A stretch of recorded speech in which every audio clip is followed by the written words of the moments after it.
जय Hind defence aspirants.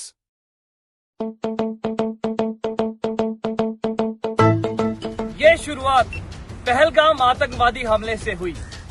गुस्सा नहीं, लावा था। दिमाग में बस एक ही बात, अब की बार सबक ऐसा सिखाएंगे कि इनकी पीढ़ियां याद रखेंगी। ये बदले की भावना नहीं, ये न्याय था। 9 मई रात को तकरीबन 9 बजे जिस भी दुश्मन की पोस्ट ने युद्ध विराम का उल्लंघन किया, उन सभी पोस्टों को भारतीय सेना ने मिट्टी में मिला दिया। दुश्मन अपनी पोस्ट छोड़ भागता नजर आया। ऑप सिंदूर केवल एक कार्रवाई नहीं, पाकिस्तान के लिए वो सबक था जो उसने दशकों से नहीं सीखा था।